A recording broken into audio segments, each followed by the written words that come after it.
this week's episode of Live Large. All right, so welcome back. We're going to be taking a look at the wide grip lat pull-up.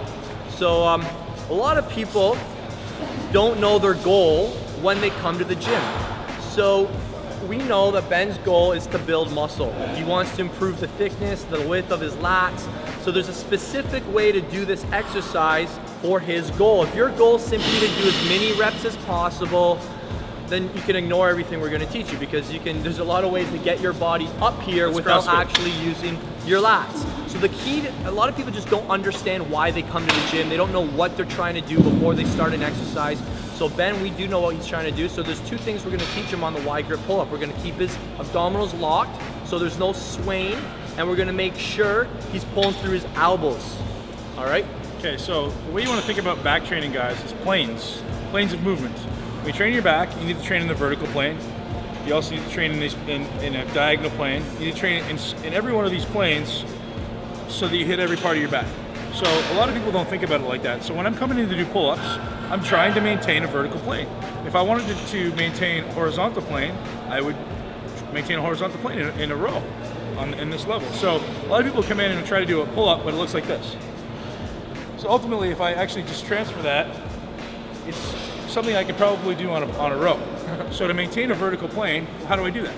Contracting my abdominals. Keep your abdominals locked down. So what I'm going to do, I'm going to start this pull-up. First thing I'm going to do is this. Contract my abs. Abs are locked. Notice there's no movement from front to back while Ben's doing this. His trunk stays fixed the entire time. Just that one cue, if you guys can start dialing in that one cue, keeping your abs contracted, no frontward, backward movement, that in itself is going to help use your actual lats. If you could do 20 pull-ups, you might only be able to do 5 now. And a lot of people have a problem feeling their lat on this. Like, well, you know, I feel it in my arms, I feel it in my biceps. Going a little bit wider so that your forearms are slightly outside of 90 degrees. So if this is 90, I want to go slightly outside of 90.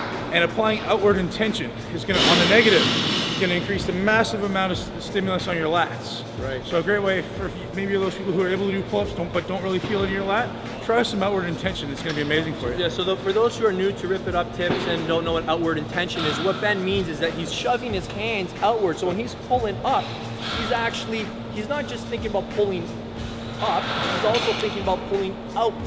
He's intentionally shoving his hands outward, and that in itself is going to create more recruitment from your lats. Amazing, amazing tip. So I think that's the main tip we'll teach you guys. Next week we'll teach you one more tip on how to maximize your pull-ups. You encourage your readers to follow their intuition. What exactly do you mean by intuition? As you guys probably know, in 2006 when I launched my first book, I called it No Nonsense Muscle Building, and this is where I learned this whole concept of intuition. I had a really amazing coach, and he really influenced me strongly in the info I'm about to share with you. So welcome back. This week we're doing another hypertrophy program design case study. We're going to be taking a look at the video that was submitted by this good-looking fella. You recognize that guy, Danny?